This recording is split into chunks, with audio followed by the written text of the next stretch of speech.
लोहड़ी पौष के अंतिम दिन सूर्यास्त के बाद माघ संक्रांति से पहली रात के पर्व मनाया जाता है।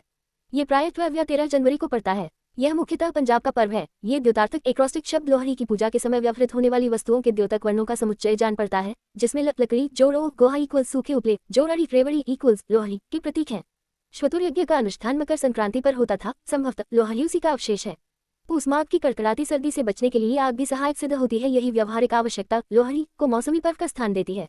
दो पूर्ण परमात्मा की सदा भक्ति ही सुखदायक है। लोहड़ी से संबद्ध परंपराओं एवं रीति रिवाजों से ज्ञात होता है कि प्रागैतिहासिक गाथाएं भी इससे जुड़ गई हैं। दक्ष प्रजापति की पुत्री सती के योगाग्नि दहन की याद में ही यह अग्नि जलाई जाती है।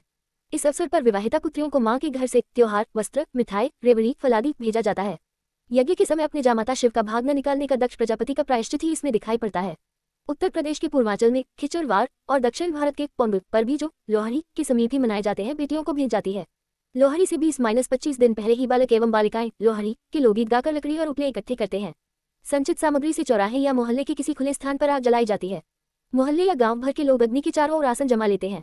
घर और व्यवसाय के कामकाज से निपटकर प्रत्येक परिवार अग्नि की परिक्रमा करता है। रेवड़ी और कहीं कहीं मक्की के भुने दाने अग्नि की भेंट किए जाते हैं तथा यही चीजें प्रसाद के रूप में सभी उपस्थित लोगों को बांटी जाती हैं।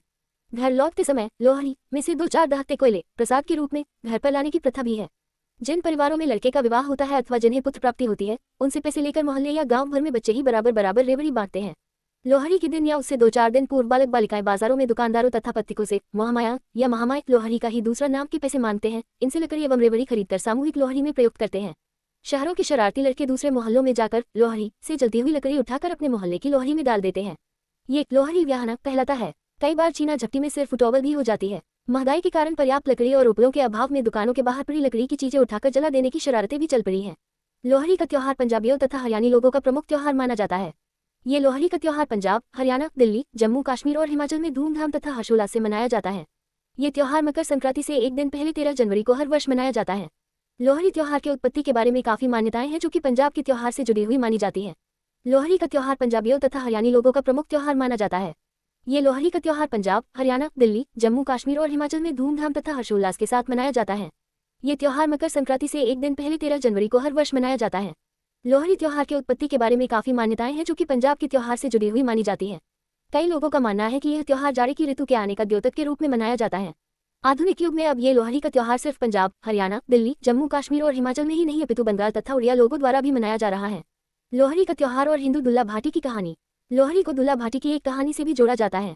लोहड़ी की सभी गानों को दुल्ला भाटी से ही जुड़ा तथा ये भी कह सकते हैं कि लोहड़ी के गानों का केंद्र बिंदु दुल्ला भाटी को ही बनाया जाता है। दुल्ला भाटी मुगल शासक अकबर के समय में पंजाब में रहता था। उसे पंजाब के नायक की उपाधि से सम्मानित किया गया था। उस समय संदलबार के जगह पर लड़कियों को गुलामी के लिए बलपूर्वक अमीर लोगों को बेच जाता था, जिसे दुल्ला भाटी ने एक योजना के तहत लड़कियों को न कि मुक्त ही करवाया बल्कि उनकी शादी हिंदू लड़कों से करवाए और उनकी शादी की सभी व्यवस्था भी करवाई। दुल्ला भाटी एक विद्रोही था और जिसकी वंशावली भाटी थी। उसके पूर्वज भाटी शासक थे जो कि संदलबार में था। अब संदलबार पाकिस्तान में स्थित है। वह सभी पंजाबियों का नायक था।